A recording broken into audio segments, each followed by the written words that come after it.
Jesus Christ come back, who are his people? I'm gonna say that he's coming to save. People that he's coming to save the righteous people, the oppressed, and that could be dark skinned, light skinned, and anybody. That's one thing I will say. That's why I'm not talking about color. Right. I'm talking about what race, ethnicity would he be? I believe he would be dark skinned. I mean, that's the easiest I can make. So you still giving me color? Okay. What race would he be? Educate me there. All right, I'll help you out. Okay. The real Jews are the Negroes in America. You can trace that back with historical facts. The people that was on the transatlantic slave trade are the tribe of Judah, one tribe out of the nation of Israel, which has 11 other tribes. So we know through history that they fled from Jerusalem in 70 AD and went into the interiors of Africa to blend in with other dark races. But they ended up having wars with these other African races and was pushed to the west coast of Africa, i.e., which is why you have on Portuguese maps and French maps that when they went and hired the Africans to find the Jews and sell them to white people, they went into a place called Whita, a.k.a. Judah. So there was a kingdom of Jews. What are the Jews doing on the west coast of Africa? Because the Jews are the Negroes in America. So if Jesus Christ came back today, who he's coming to save, his actual tribe would be blacks in America, so-called blacks in America.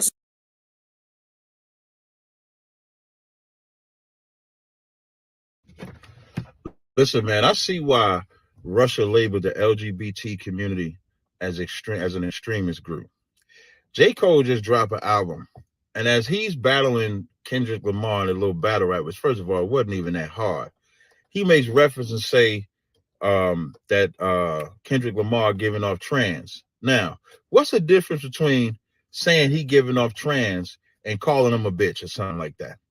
Or calling him a woman, or make a reference to a woman, or anything like that. In battle rap or in a battle, the derogatory ain't about the community or people you're talking. It's just battle rap. But what the LBGT does is make sure they attack you at every mention of their name. They're the most sensitive but want to be heard people on the planet. And that's what makes them an extremist group. They attacking J. Cole when anybody listening to that with common sense knows he's not even attacking. The world belongs to the nation of Israel. We're supposed to be governing this world. We're supposed to be governing these other nations in a proper manner.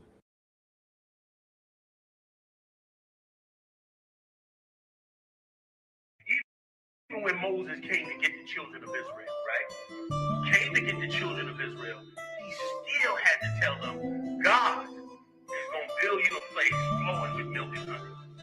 And they had to fight their own soul to have enough faith to get there. And many of us died. Many of us died in our lack of faith, our lack of right or wrong. Many of us died never holding on with enough strength to the Father to say, I'm committed and I'm not turning back. But the ones that did, they went into the kingdom of heaven. They watched miracles happen. They watched the nation be born out of the ground where it was impossible to do. The terror, when you read them scriptures, man, and you read the terror that was on those Israelites when that Egyptian army came down after them, that Egyptian, and they do just what people do. They do just what people do. The minute that Egyptian army came down on them, they turned their back on them.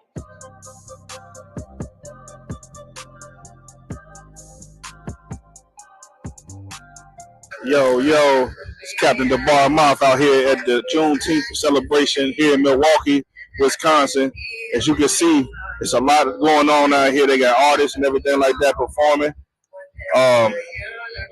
You know, we're gonna do some interviews, see what black people think about being free-ish instead of being free. The way you be free, we're gonna ask some good questions to see if they free in their mind.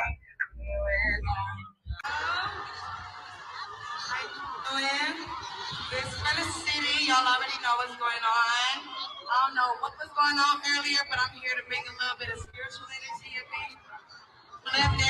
Let me get a different mic. This one. For voting, right? That's what that's about. How you feel about America wanting to? First of all, what's your name? Giovannia. You want to put your social media out there? No. All right. So the question is, seeing that America is about to vote again, and Donald Trump and Joe Biden is on the presidential ballot, right? How would you feel if Joe Biden lost to Donald Trump, seeing that he's a felon? I feel like both of them are bad options. So if you had to vote, who would you vote for? I have no idea. I don't know. Do you believe in voting? Yeah. Tell me why. Why I believe in voting? I don't know, to get your voice out there. But I don't know who would be a good person to vote for though. That's a good answer. Seeing that we've been in America for so long, been able to vote, and every time we do vote somebody in, they don't do nothing for us.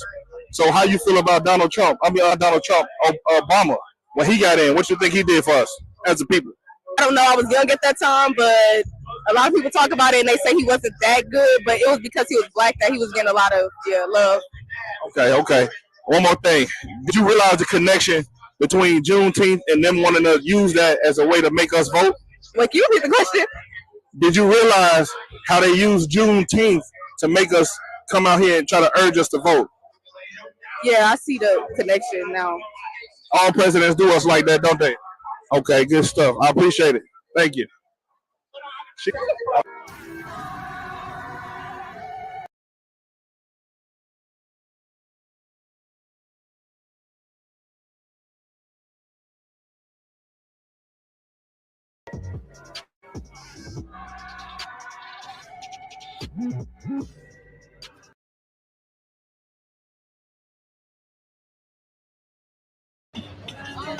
Go ahead.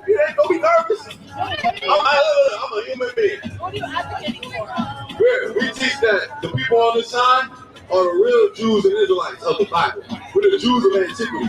What's your nationality, if you don't mind me asking? You're Persian. Give her a hand. She had the courage to say what she was. Now look, I'm gonna put you on the spot. The reason why I say that because a lot of people they be like offended when I ask what they are. Oh, why you want to know? Why you want to know? You're Persian. Let me ask. So, are you familiar with the Persians and the Medes, the Achaemenid Empire, Cyrus, Darius? Right. They were a part of what's called the Achaemenid dynasty, meaning all of Cyrus's sons make up the Achaemenid dynasty and empire. Did you know that the Persians are known as who today? Who? In 1935, I believe it was May or March. In 1935, Persia changed its name to what? Give her a hand. Yeah. So who are the Iranians? Give her a hand. Right? Now here's the thing. Persia. Okay, so do you know a little bit of history? Are you from Iran? Okay. How long were you in Iran before you came to America? 9 years. 9 years? Okay. Give her a hand. Right? Now I want to ask you something, right? We're just having a simple conversation. Before you came to America, why did you want to come to America? Or what happened? I don't live in America, I live in Canada. Okay, but you're in America. How do your people over there envision America? Like what? Amazing. The streets is paved in gold, right? That's how they make it seem, right? Do you see that the streets ain't paved with gold? You see that, right? You see that it's gold plated, right? You see that this place is disgusting. You can smell it. So here go the devil. Say it again. If America's so horrible, why do you live here? She said, if America is so horrible, why do you live here? Let me tell you something, Ashley. I'm a so-called Native American Indian. This is my homeland. Right. What the hell are you doing here? Right. What are you doing here? I'm from Russia. What are you doing here? How you gonna tell the homeowner why he in his house? Right. How you gonna do that? How? I'm telling you. Do you see that? Do you see that? I'm sorry. America is terrible for what it's done. What America has done to my people is absolutely horrible. Right. Is it not?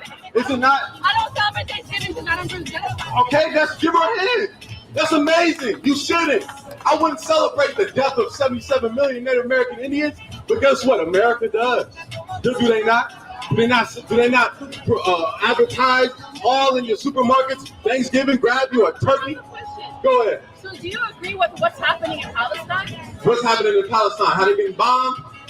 Do you agree with? No. Let me just say Go ahead. Do you agree with the method in which you're taking the land? What's the method in which they take? Just killing the children, raping the women, invading the. That's absolutely horrible. That's horrible. Yeah, but Okay, but if you are advocating for this, I'm asking, like, because in your book, or in that book, I guess you say that this is the land that you should take back, this is their land, and so it's like your whole land, you should take it back. Do you agree in like, the method in which you're going back? No. You know why? Because they're not the real Jews in the first place. Right. Those people in the land of Israel are imposters. Right. They're not the real Jews. You looking at them.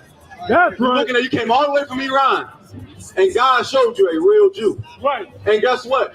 When God comes back, when Christ cracks that sky, He's gonna remove those people from the land of Israel, where they won't bomb Palestinian children anymore. Right. They won't molest Palestinian children anymore, because that goes on, right or wrong.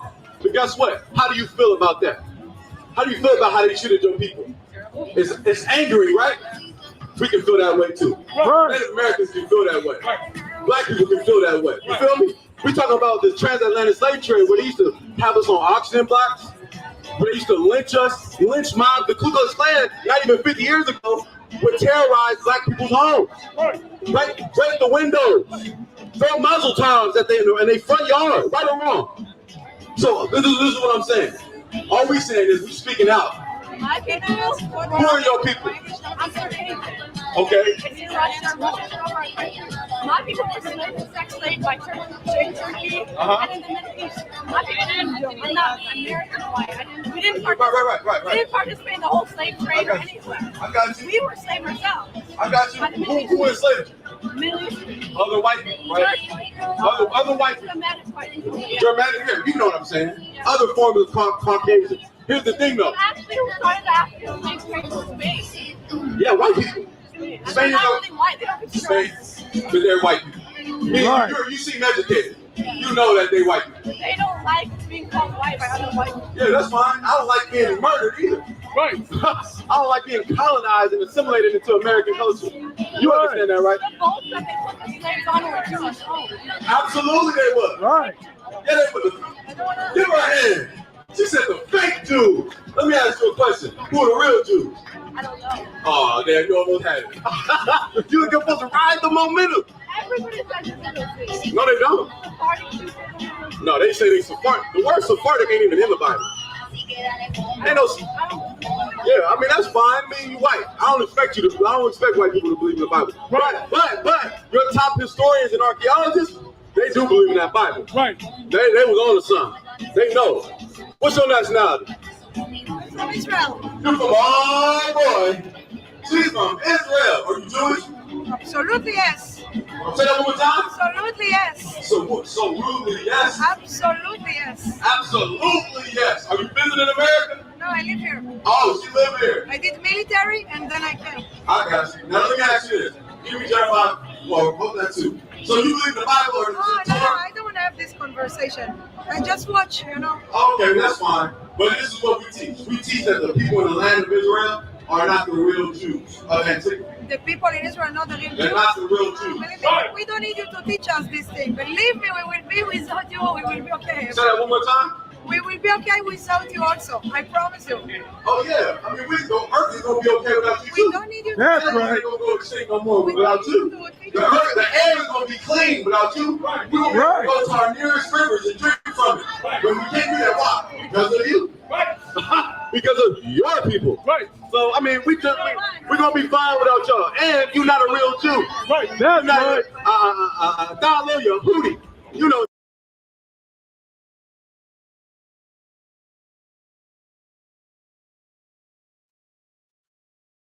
All right, Shalom Israel. Shalom Israel. We back. SHAWAN QADASH. We still got that one glare right off to the off center of the whiteboard. Bear with us. That ever becomes a problem, let us know. Just a couple more things we're gonna try to set up with real quick before we jump into this. ISUPK Milwaukee. SHAWAN QADASH. The Holy Tongue, language class. Despite what Dr. Brown might think or say about the matter, we will be the authority here. Bear with me 1 second.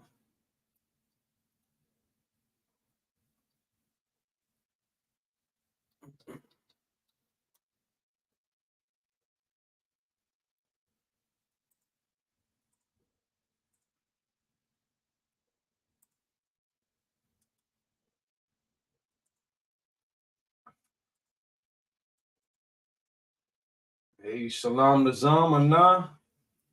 Shout out to Priest and also 5000 Madabar. Amazing family down there in New Orleans.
There we go. Can you hear me now?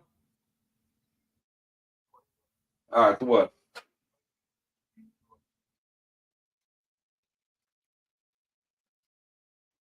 All right, Salakia for that, y'all. Nazam, appreciate your patience. Salakia for that. Had an amazing introduction too. I was rapping, everything was rhyming. It was all real smooth. I was looking real cool. We just discounted all that work. Not gonna do it again though. All right.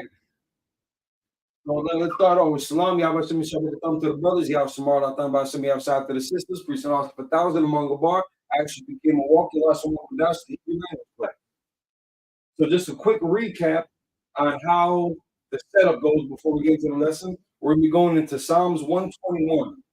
When we had left off last, we were getting into the prayers. So we had did the greetings after we had done the alphabets, the table of nations, the tribes. We did the greetings. We start off the Lord's Prayer. We're going to be doing Psalms 121 from our prayers as well. But just to kind of bring some familiarity back, because it's been a while, on how this is all set up and how it runs. In the English, the characters go from left to right.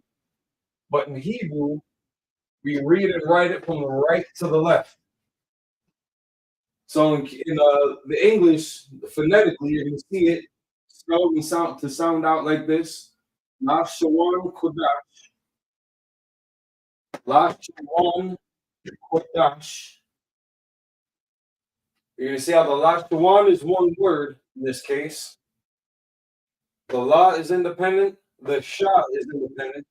The Wa and the Na are joined. So the vowel sound, the will drop off. And now you're just left with the consonantal value of the Na. So La SHAWAN QADASH. You see how the Qua is independent?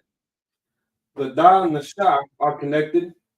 So the sound will drop off from Sha and QADASH.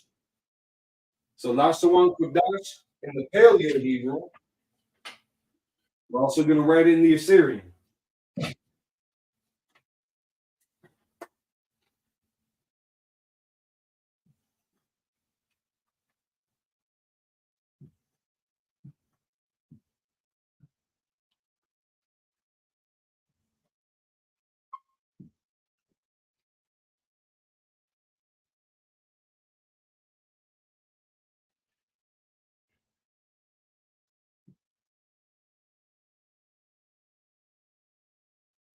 Make sure which character it is in the beginning. Because again, they go at certain words or certain characters. In the beginning is different than the end.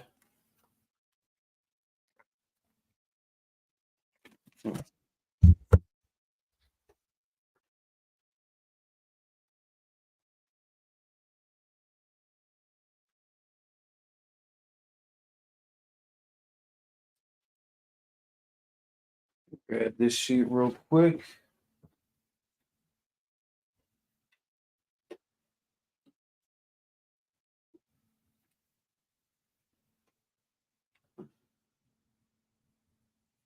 There we go, my fault.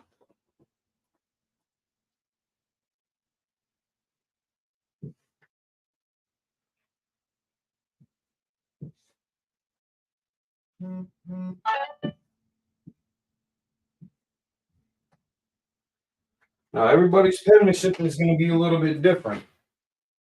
But roughly, we try to keep it all in the same relative look. Red is kind of faint here. See if we can make that work.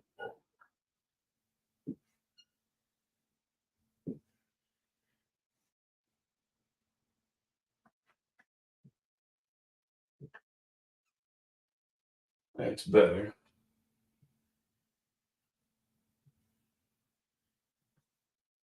One thing I actually got to check on the Qua, because I think that falls below the normal size brackets for the character. Actually, the law actually starts above that line. So if the shot here is going to represent our kind of normal character size for this line, Allah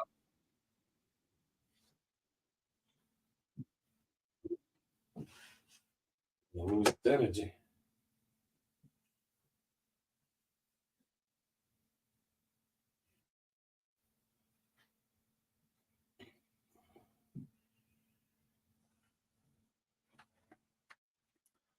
That's but the Allah's actually going to start off a little taller. And the rest of that main body is going to fit in that parameter. Match up with these. You notice at the end of the word, certain characters take on a different form. That's why I got just forgot about this. It was the pa of qua that did that, but it is it's the pa. You got the na that does it, the ma that does it, the ka or the what would be considered the equivalent to the letter K that does it as well. It takes on a different form. Tazad does it. So just keeping in mind when you're reading the different comparisons between that last ending character. That last character, looking at its physical, its physical stance against the rest of the characters. It's taller, but it's also thin. It kind of looks like the duh, except it's more rounded at that curve there. It's pretty much a straight 90-degree angle. Now you're going to see a lot of other characters that look like these that are important to just commit to memory that are going to be different. So in the Assyrian, let's see, I don't have too much room, but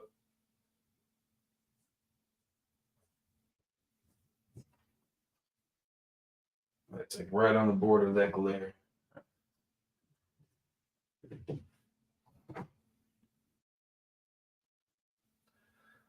Start up here. The nut. It's got two forms.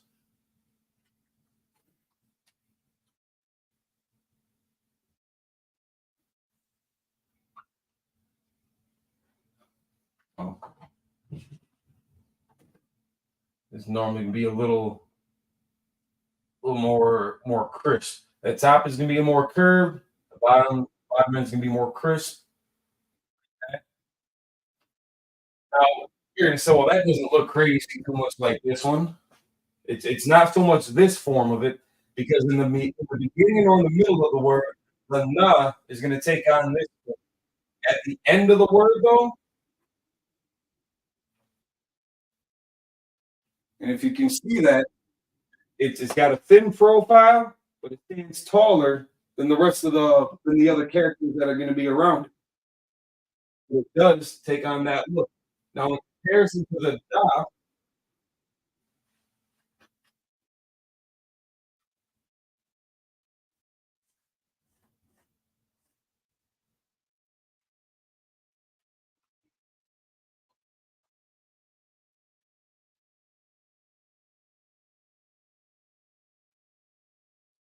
the da does look a little bit more like this, just in that kind of upside down L shape.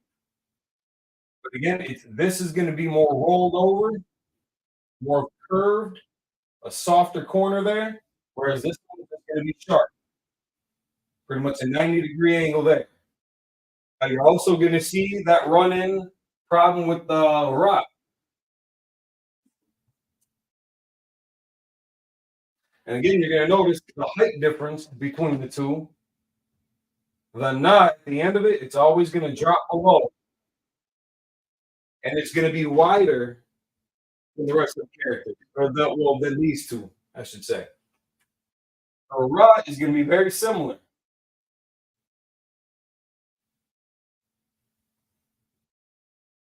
Almost the same thing as the da. Same height, same width. Except this one is rounded off. You're going to see that smooth corner. Or again, that da is just going to be that straight, sharp corner, straight 90. and it kind of has a little bit of a tail. You know, if you were to do calligraphy and you were to see this in the Torah, you'll see how that script flows and the kind of like the calligraphy nib that it uses. And you'll see the little tail kind of hanging off at the end. So just pardon my, personal penmanship. You know, it's gonna be a little bit different compared to everybody else's.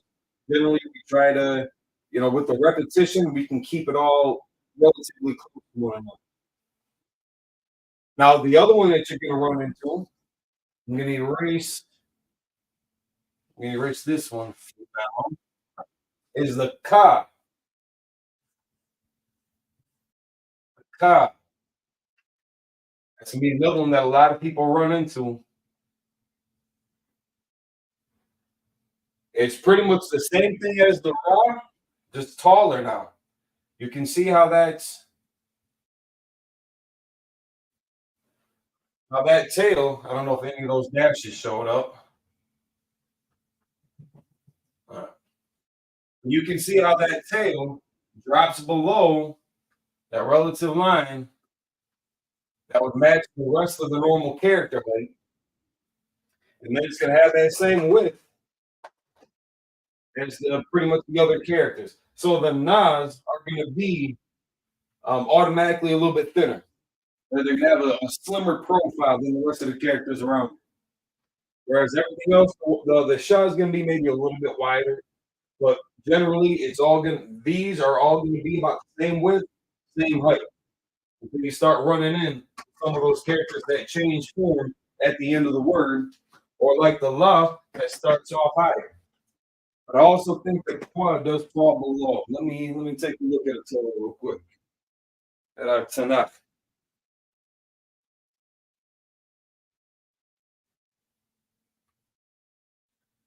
Just try to skim through for a second. If I don't find an example of it, we'll just move on.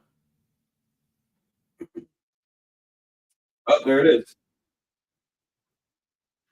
So in this word, QADASH, yep. So the qua would fall below that line as well. Just this tail. So just kind of redo this real quick. Just that tail. All right, that's a little sloppy. It's okay to be a perfectionist with this if you want.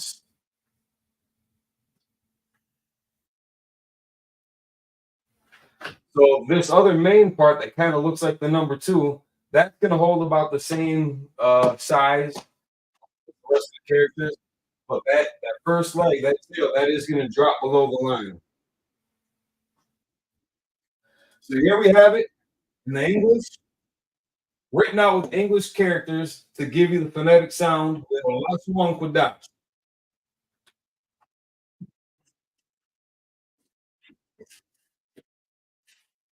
Which in English is going to translate into blue is dead.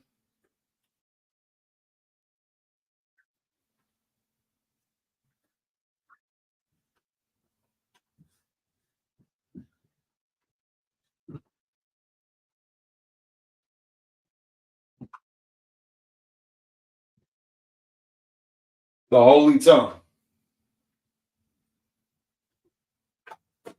And we're going to use this to reconnect with our culture.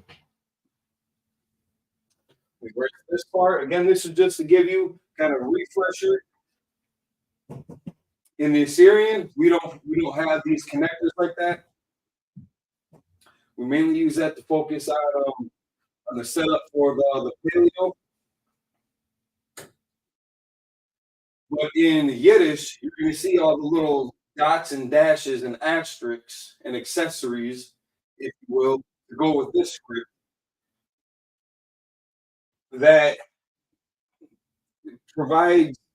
gives their culture some ease on translating using their dialect superimposed onto our language.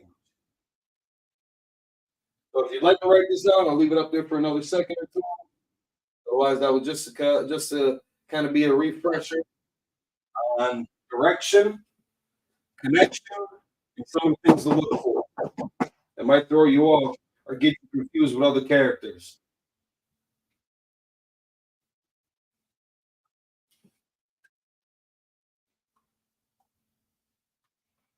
All right.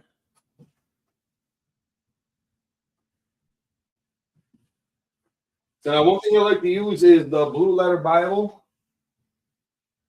It's a good tool to follow along with because it'll give you the Yiddish. It won't give you the Paleo. But if you have the Dead Sea Scrolls, for example, it's been a while since I looked at that file system. If you look at the Dead Sea Scrolls, though, you're going to see the Paleo Hebrew written. You'll be able to match it along with what we're going to do here. Get that spray. Oh, you got sprayers. I don't use it.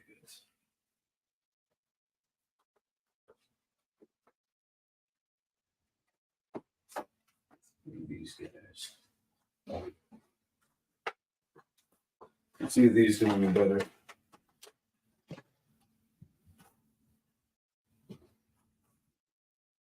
All right.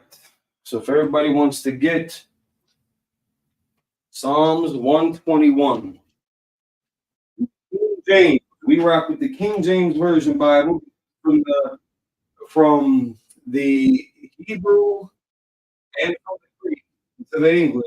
Your King James is going to be the closest English translation that you're going to find, where it's a word for word translation versus the thought for thought. So what they did here, what King James did, a black man, by the way, a distant relative of our captain, Bar Mott of Milwaukee, Wisconsin, what he had done when he had employed those scholars to break down the Hebrew and the Greek, and he broke them up into different groups to break down the New Testament, the Old Testament, all the Old Testament, what they call the Apocrypha, what they call the New Testament, which is all just the Bible. Especially if you get the King James 1611. To me, this is just my opinion. Doesn't have to be equivocated with anybody else. My preference is using King James 1611. It's like the Old English. It has the Roman numerals, but it also includes the Apocrypha in it. Otherwise, if you get the what's called just like the Holy Bible, you'd have to get the Apocrypha separate, which isn't a big deal. This can be kind of a tough read for some people that aren't familiar with the old Quaker English, how they substitute different letters. They didn't have the J, they didn't have the V. What is it? They didn't have an E.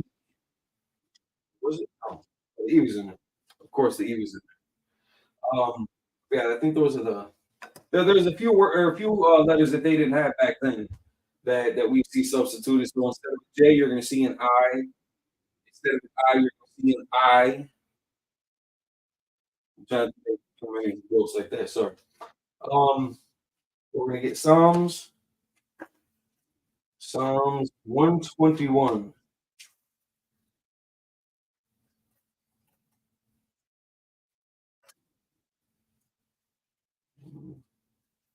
B is 100.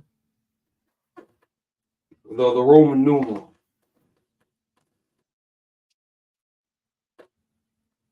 X is 50.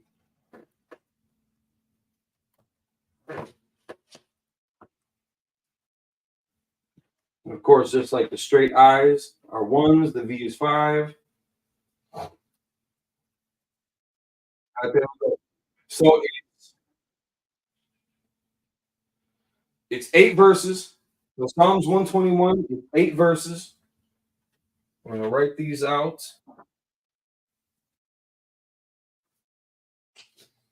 I think maybe for now we'll just go verse by verse. This might end up being a 2-part, just because I think we're going to cut this out get ready for, we got about 55 minutes for the remainder of this class. I know I ate up a little bit with my quietness.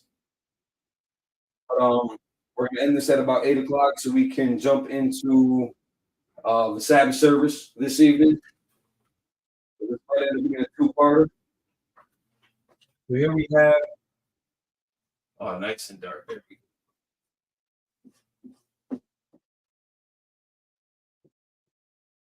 We got the book of Psalms, chapter 121, verses 1 to 8 is what we're going to work with. So verse 1,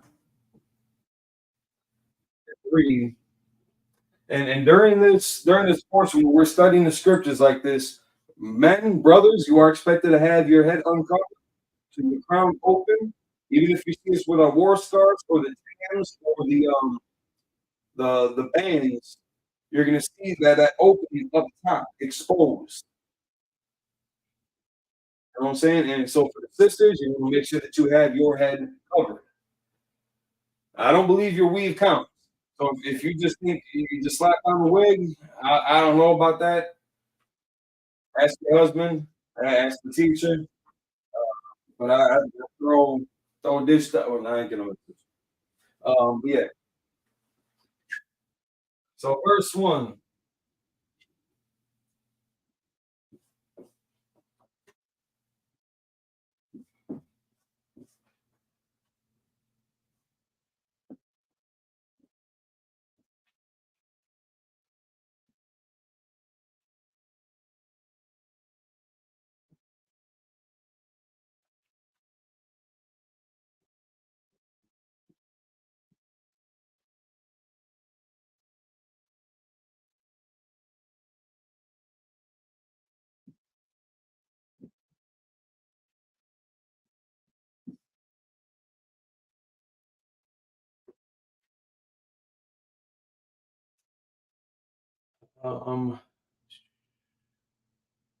We're gonna have that glare right here.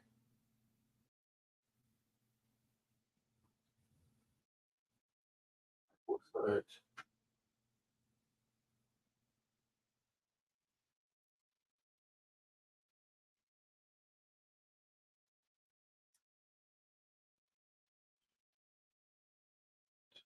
The hills.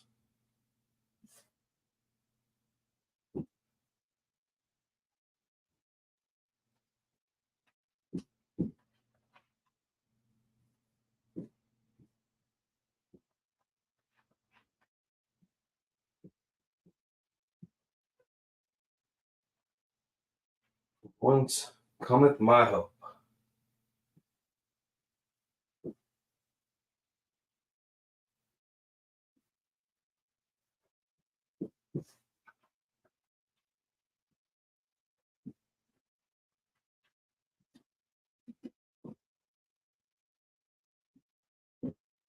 So that is verse 1. Everything is relatively straight there. I'll take it. It's a good start.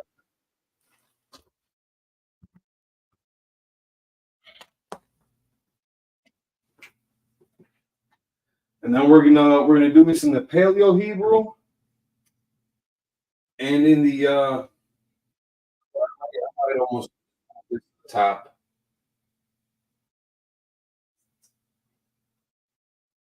Yeah,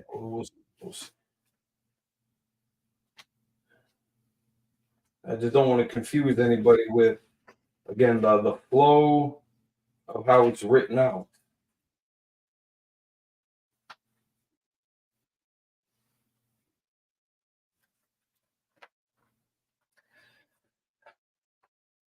Because I don't really want to go, again, it's going to be written out from the right to the left. So you're going to be reading it in Hebrew. I will lift up my eyes unto the hills. And you're not going to see that character right underneath each word of phrase here to break it down.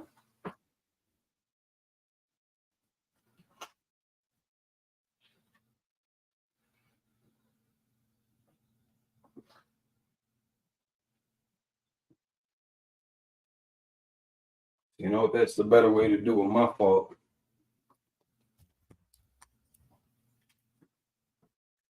Do this.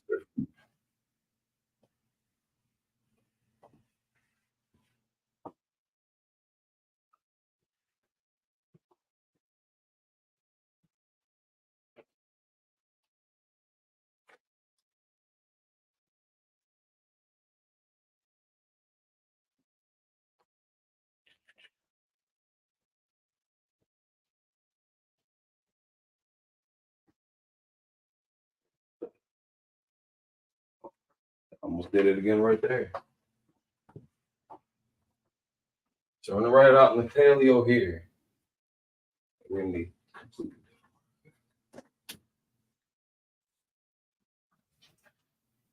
The first one. Gonna be a SHA.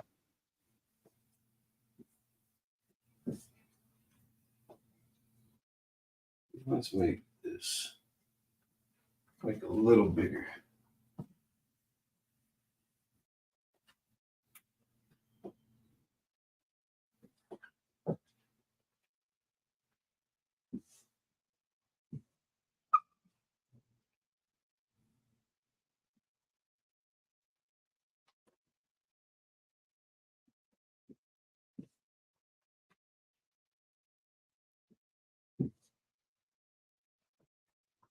There we go.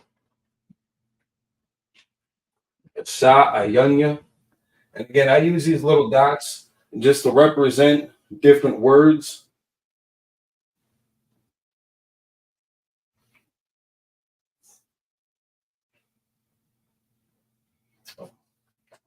We're doing the paleo first. So I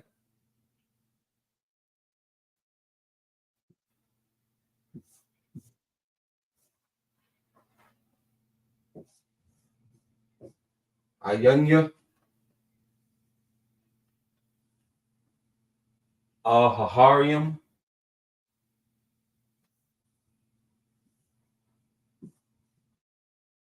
this one I'm gonna maybe tighten up a little bit.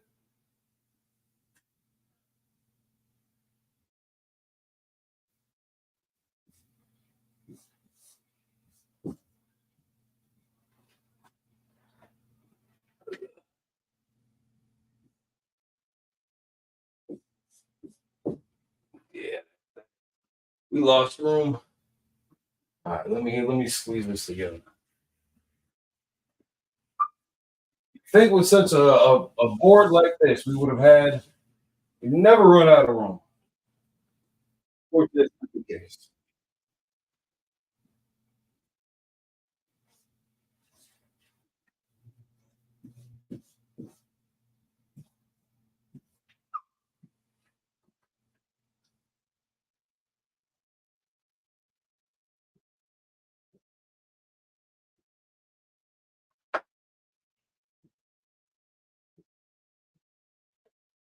It's only too small now. All right, we'll live.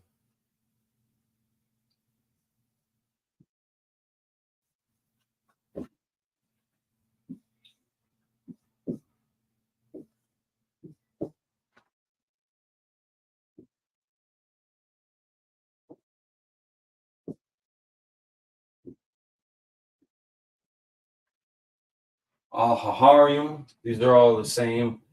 You know, that tail on the na and the ma that kind of drops down, you know, longer than the rest of the characters.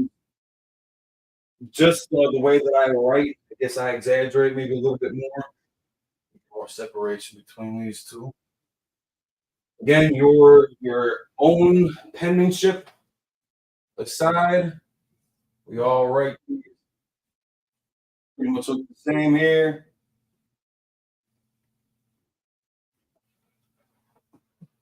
So again, this is the number one, Achad,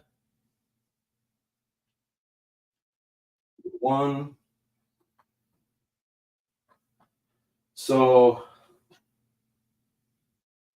if you read, no, I lost the page now.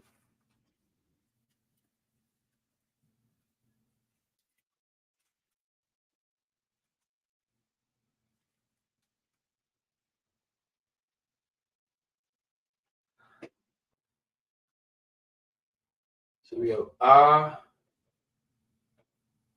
Shah,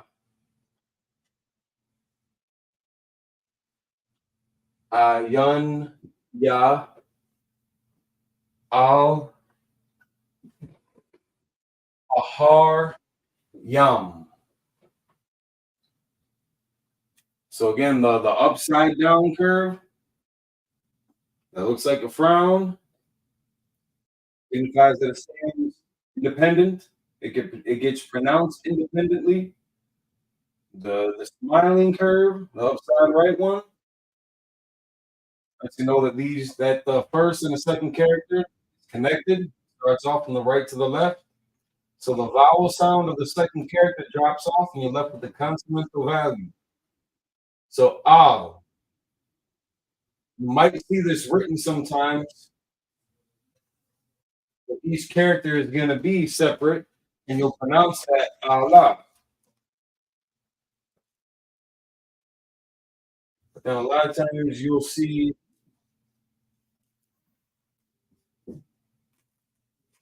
Allah.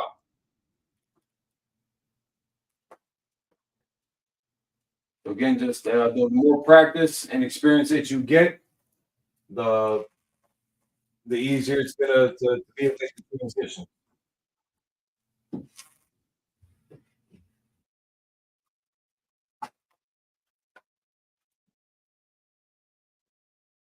Now this is where it kind of helps when you're using the blue letter.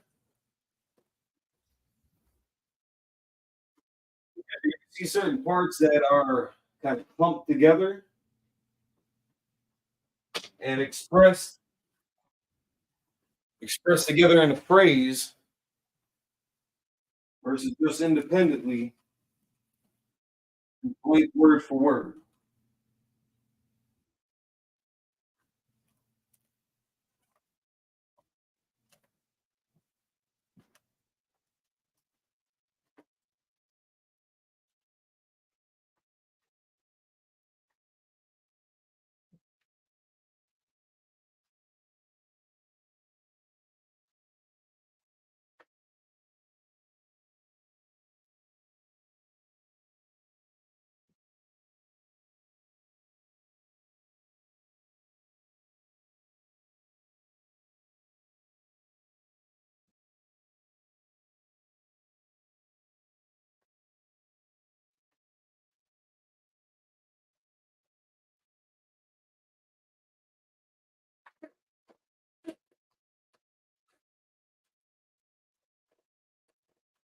Now, so exactly what I was saying. So this first portion here, Asha, is going to be.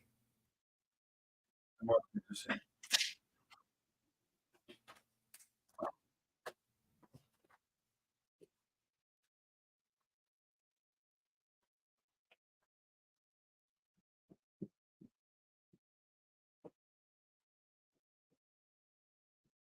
will lift up.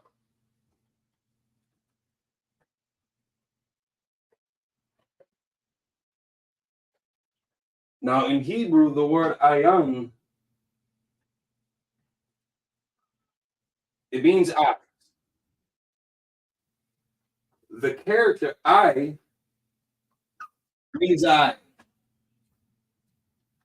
That's a callback. Anybody that was paying attention. All right.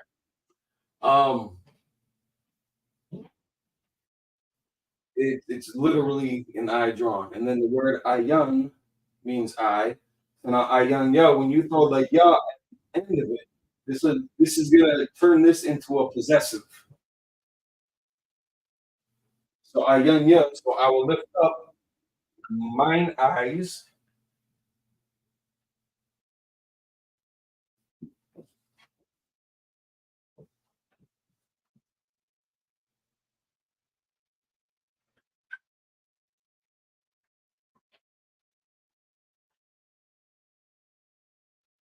I will lift up mine eyes.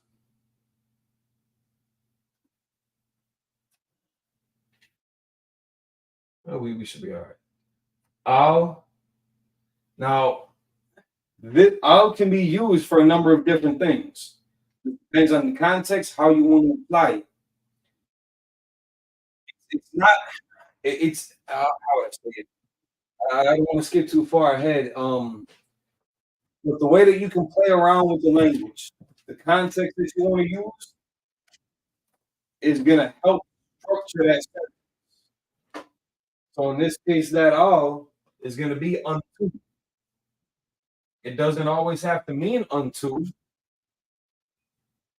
but that's how you apply that term, all. And you would pronounce this like all, all. Look now again, normally we got two characters built up here, so that la would have by itself.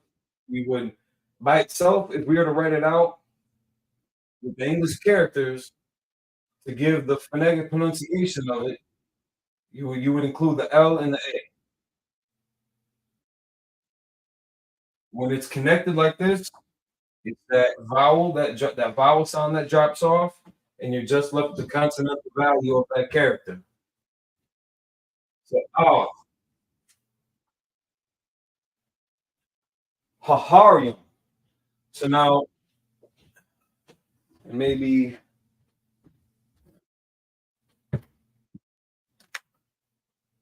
again, just to kind of separate this, that ya at the end, making this signifying its possessor. Mine ya at the end. In the beginning, it's going to have a different inflection. It's going to give that word a different meaning if that ya were what they call a prefix.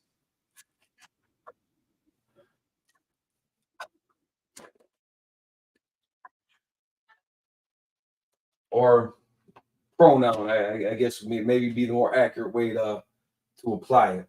So in this case, we have a pronoun of ha, which is the. This way. Haharium. I will lift up mine eyes unto the hills.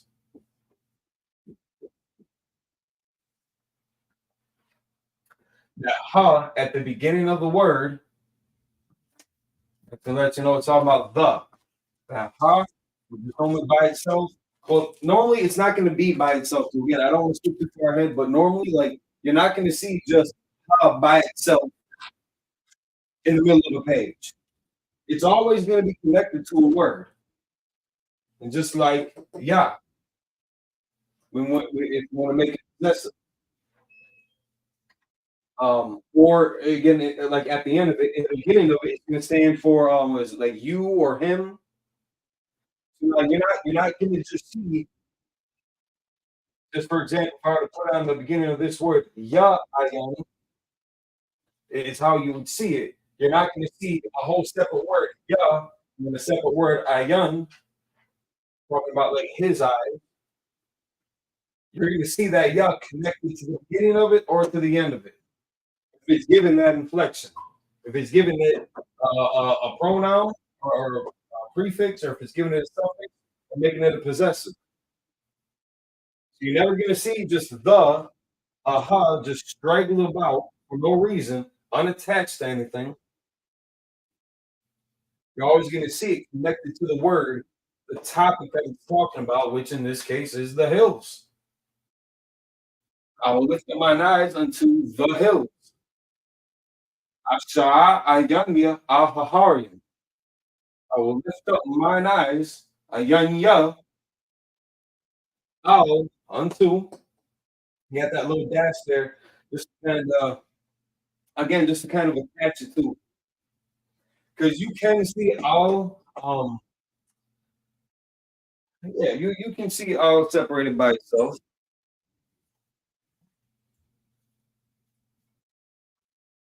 I'm not gonna go too deep. If I can find it real quick, I'll try to pull up an example. But for the most part, you will see it attached. But I do believe I have seen it. Maybe it's just a different context. We'll just get that subject for now. Now, if you want to write this in the Assyrian script, how are we going to go about that? You're going to make that look a little something like this. I'm going to drop down maybe a little bit farther just to avoid our glare. So, Al-Hahari. In the Paleo Hebrew, what it means in English, in the Assyrian text.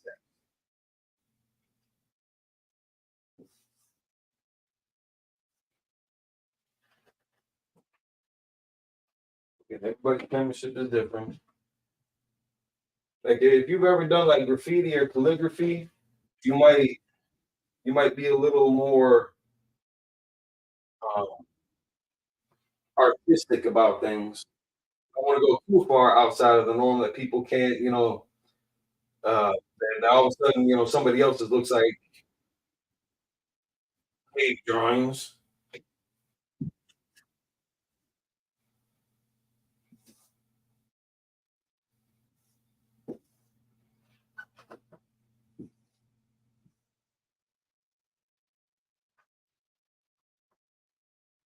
Asha'a.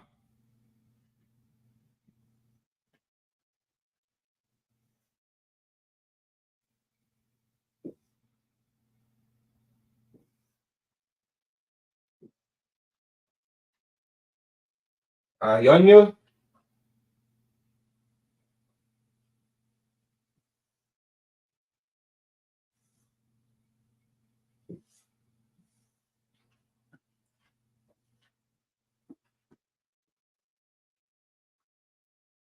You can see that.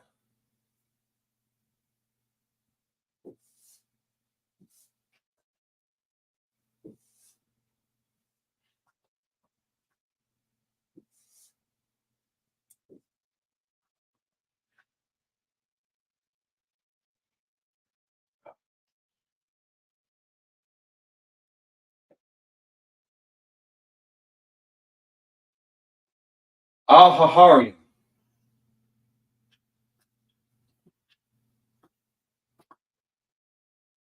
These characters all line up one to one. I'm just going from one script to the next.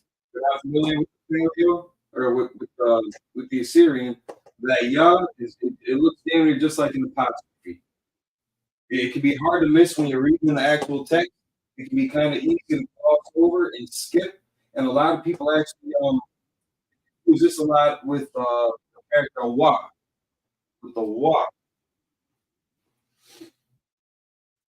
Again, another comparison that we can make. Although there's a couple of them that we might draw into just to keep it fair. But Asha, Asha'a, and you see how they're all independently. Asha'a, Ayun, Ya. And again, keeping in mind how the profile of these characters, these are a lot thinner than the rest of them. Again, this is maybe a little exaggerated. It's not going to be any wider. If you look at it tonight, you're going to see how they all even a lot.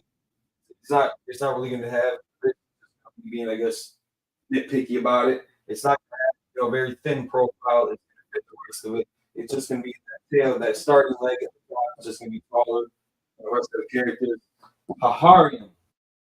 Now, this is one spot where some people might have some confusion when they're looking at the characters and even the Ra.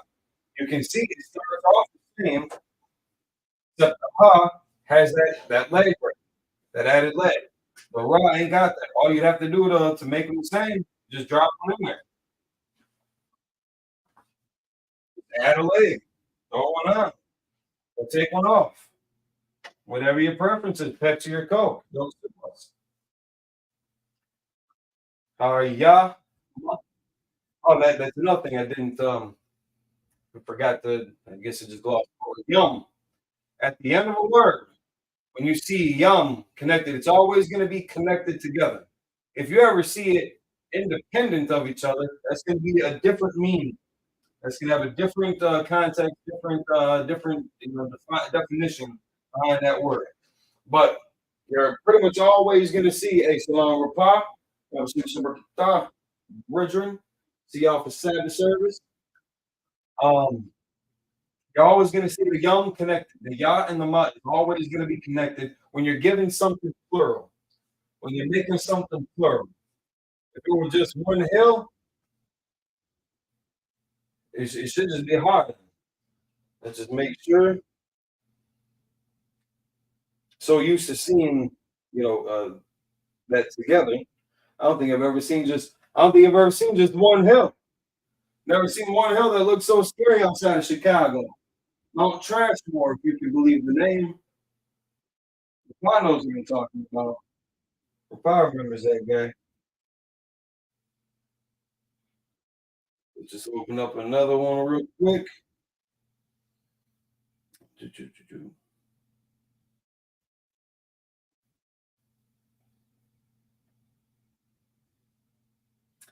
And when you're looking up in the blue letter, the whole thing is going to be written like this in the Tanakh or in the blue letter too.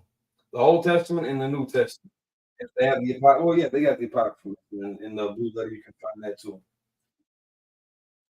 Well, maybe I think sometimes you might be missing certain things. There are certain things that maybe it's just the way you look it up. We're just gonna look up. I'm just gonna go for one hill. But now I'm in the Old Testament with Psalms. So if I want to look for that equivalent that's gonna match hills in the Old Testament, I have to look for the word hills in the Old Testament. If I were to go into Matthew or the Gospel or the Epistle of Paul, and I was trying to find that word hill, that's going to go into the Greek. The Old Testament in the blue letter, just for reference sake, the Old Testament in the blue letter, it's going to refer back to the Hebrew. The New Testament is going to refer to the Greek. So if I want to find the equivalent of Haharium, making it singular, though, I got to look for a hill in the Old Testament. So, just for example, we're pulling up Exodus. We're going for Exodus real quick here. It was on top of the hill once or twice.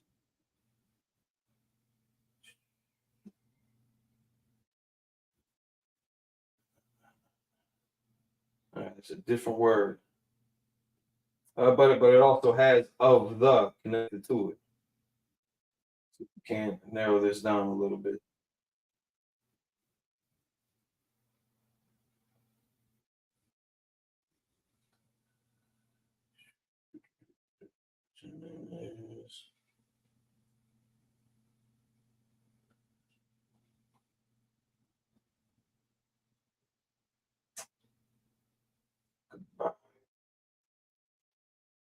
Give me goodbye. It's not what we are looking for here. That's something different. Let's see. Let's see if they give us another one of songs.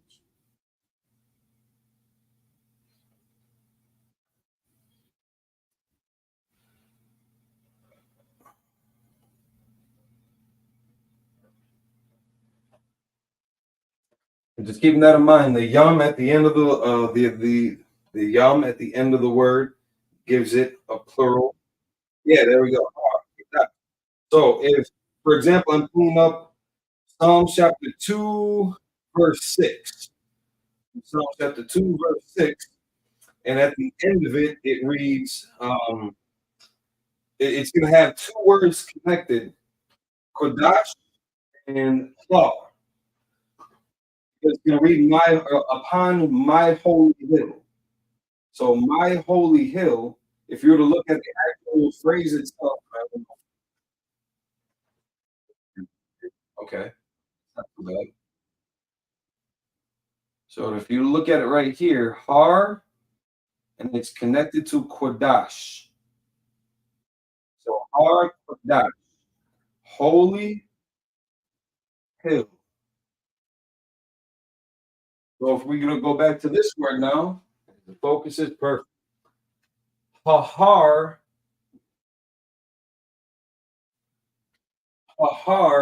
Yam. So the hills, plural. If I just wanted to say the hill, Hahar. I was right in my head. Didn't yeah. We'll catch up one day. So now, same thing with Paulo. If you're reading or writing in the Assyrian, it's still going to be Yum. That's the Yah, that's the Ma.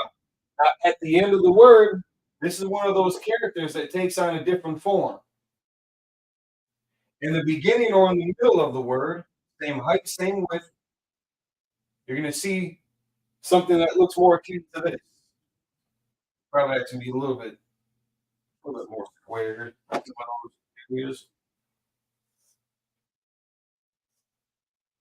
Probably closer to that, a little bit closer to that, I think. But again, in the scriptures, they're using calligraphy. They got a whole separate script, process for it, so it looks so much cooler than what I'm doing here. But at the end of the word, the ma is going to take on this form. It's going to be a little more kind of like a box. One corner is kind of rounded off. Everything else is going to be kind of straightforward and crisp. But at the beginning or in the middle of the word, it's going to take on this form. So just keeping in mind, if you're ever having trouble on identifying how to place the character, what it is, if it looks too similar to other characters, the identifying markers that you can look at is the height, is the width. Okay. Starts off on top, and then if it drops below, the general line. And I don't know what grade they're still doing this stuff in, but in those practice papers in kindergarten, they've got your sentence structure or your sentence structure. When they want you to write in lowercase and capital, they got that whole thing going on here. Try to if you can, when you're doing this, I use that to help me, especially when you're just starting out earlier with it. But can I use those same parameters when I'm looking at the identifying character for this? If I'm having trouble with some of them being looking too much alike, this could be an easy mix-up. Not experienced. And then just like we saw with the N, the R, the Da character, the Ka character, just like you saw with those, it can be very, very close together like that. About 10 minutes left. I want to thank y'all for joining us. I know it's kind of been a while. Yeah, we're a little bit shaky here, but I appreciate y'all sticking with us. Whoever the two that we have in here are, I got a good sister from the down south and a good brother from the city right here. So, Psalms 121, starting off in this prayer. Asha'a ayanya ha slaki. Asha'a ayanya al-hahari. I will lift up mine eyes into the hill. Real quick, this first off, if we go over a couple minutes, that'll be all right. I'll just tell the Sabbath service instructor that we got held up. We got a very riveting lesson on our cultural language.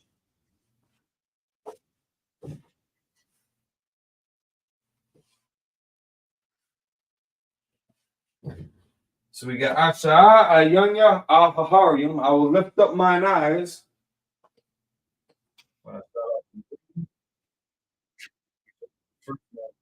Safe.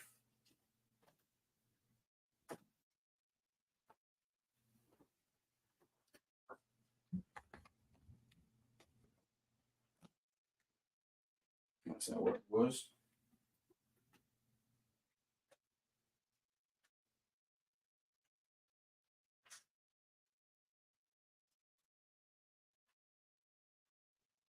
There we go. All right. Asha Ayanya Ahaharium.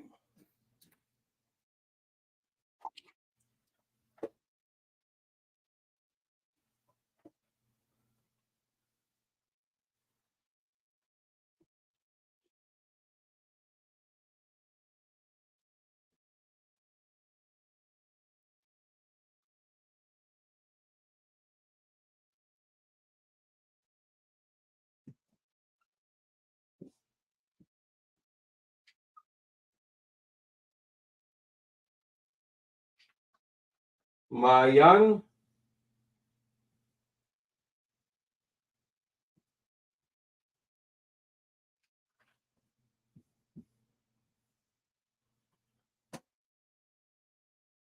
Yaba.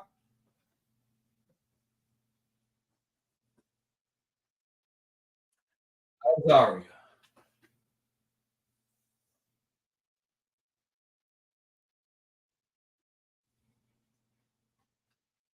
Oh, I'm tripping.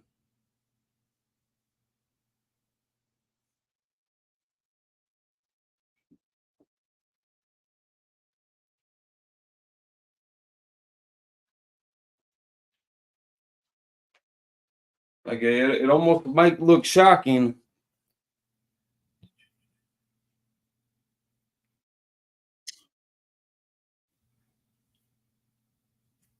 Almost like might look shocking that the za looks just like the letter Z from way back when.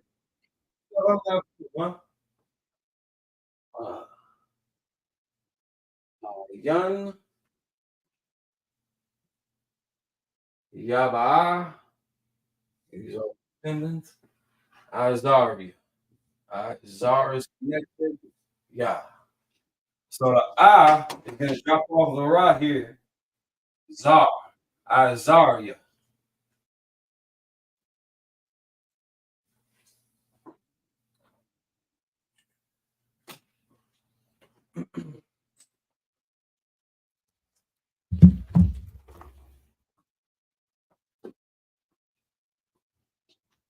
Oh, so got to go back into the blue letter. Because again, they're going to be kind of compound words here.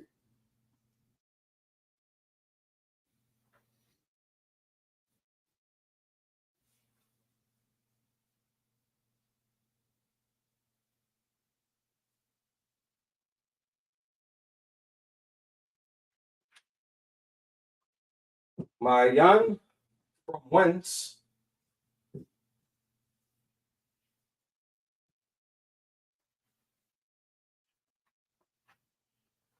Coming. Make sure that we're not in the glare.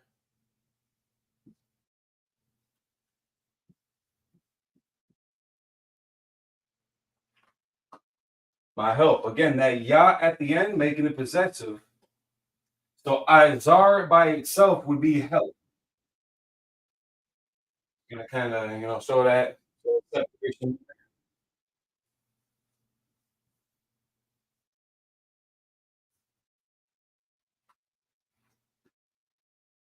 My help. This actually does line up. Normally, it would have been, well, the other way. Let's lift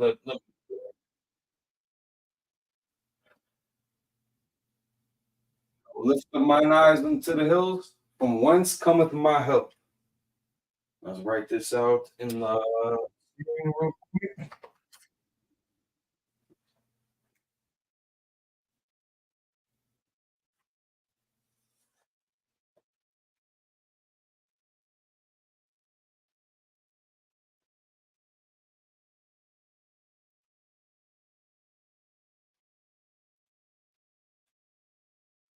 And try to keep everything parallel to each other when I'm transferring it from the language from top to bottom here.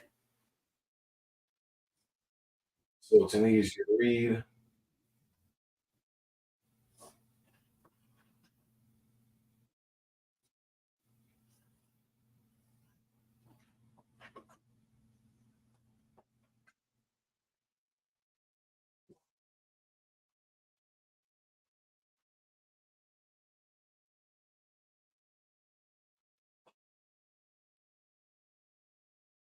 Oh, wrong one. Not it.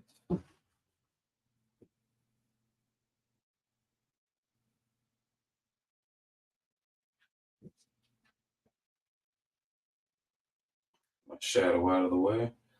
Okay, so I see the TV screen is kind of glaring over the ma here. Get out.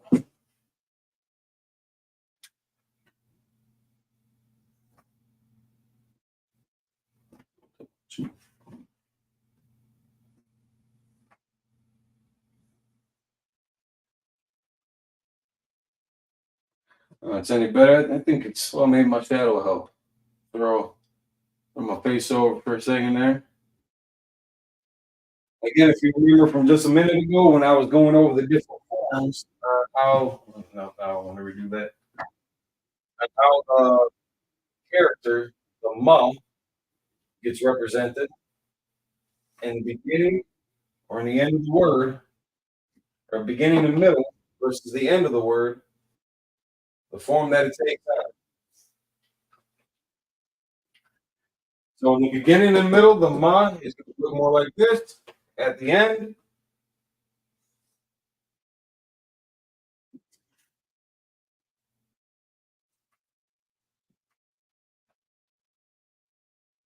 it's going to take on that shape, something akin to this. Again, penmanship aside, we're all going to end up kind of in the same area, in the same ballpark, writing this out. You can see here again the na, that character, how it's smaller than the rest of the characters, well, obviously smaller than the ya. If you get this and this mixed up, there's a little bit more going on. You need extra classes. You can see how that ya is just again like a little apostrophe. It can be very easy to skip over. And because of how familiar we are with English, with our longer exposure to English, you might actually look at that as an apostrophe while you're trying to read it and skip that character altogether in the beginning stages. Just keeping in mind the size, the height, width, the placement of it. If it's at the end of the word and it looks, maybe a little funny to you, that should be a pretty good sign to you that it's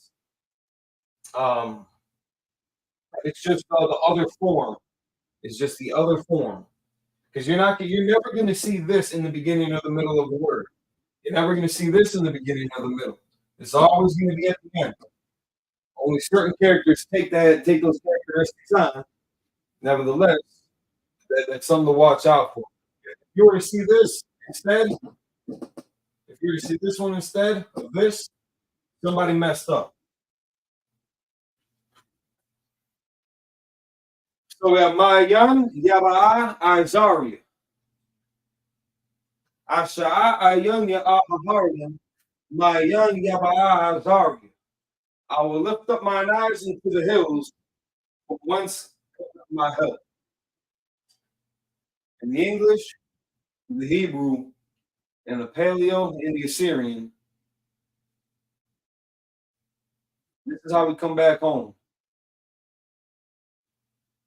And again, we can see how that ya at the end of the character turn this into a possessive word. Azaria, my help. If that ya were in the beginning, it would have been a different word. Slakia. I'm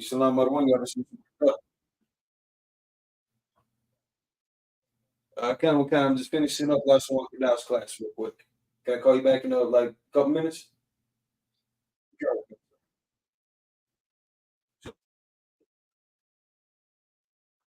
Brother, preach house of 5,000 Maccabi out there in the Twin Cities in Minnesota, St. Paul, man. He teaches an excellent last one QADASH class as well. So you want to check his class out on Friday too. Listen, down there in Texas, in Cali, and headquarters in Philly, the UK, up in Canada, the brothers doing it. You know what I'm saying? Like you in all the different time zones and all the different demographics that you can try to map out, you can find us. You can find a YouTube class, or just on different social media platforms across the board. But you can find a SHAWAN QADASH class pretty much anywhere you look on social media from the UPK. Now, if you want to mess around and study with somebody else, listen, Lord be with you. That's fine. But don't expect that you're going to come into one of our classes and try to school us on what's going on there. This is where we're gonna. This is how we come back home. One of the methods that we use. We rehearse the righteous acts. Like when I get done with this, we're about to do a Sabbath service where we're going to read the Hebrew language. We're going to read the SHAWAN QADASH a little bit here. So if you want to stay tuned about 20 minutes or so, we're gonna reset everything, set it back up for the Sabbath service. Shout out, Salaki. Shout out to Yanni. It's like Yatas are out there in our headquarters, man. Shout out to the Levi brother, his ribs, stitches by now. You know what I'm saying? Go get you a polo from your sister, man. It was a lot of work. She got patches. I got a gang of patches from her. I gotta get sewn up. I finally got my jackets from Yatazar. You know, it's got all the tribes, all the tribal emblems on the sleeve. Got the school crest on the back. You know what I'm saying? Trying to look cool like y'all, man. Trying to look cool like a pop. A pop, fly brother, man. Get some of them UPK gear, man. So here we go. Lift this up for another second there. Anybody needs to connect? Anybody needs to write that down. Again, practice. Practice and see how your penmanship flows with it. I love writing like this. Even though this is a bastardized form, after an oppression, after you go to hell again, this is what we came out the fire with. But it's still us. This is still us. There ain't no shame in using this script, man. Ain't no shame in this. This is part of our culture too. Don't let that go. Master this script. Because when they try to throw little roadblocks in front of us, stumbling blocks, they might try to use our language against us. Get familiar with this script. Get familiar with the paleo. Get familiar with how the sentence structure, the identifying markers. And we're going to get this together. So with that, we're going to shut this down. We're going to get ready for Sabbath service. Again, shout out to 5,000 Model Bar, his beautiful family out there in New Orleans. Shalom to my sister, Nazam. Shalom, Yalla for joining with us. See y'all soon. Y'all shout out to the brothers. Y'all Shamar, Allah, y'all shout out to the sisters. And it's still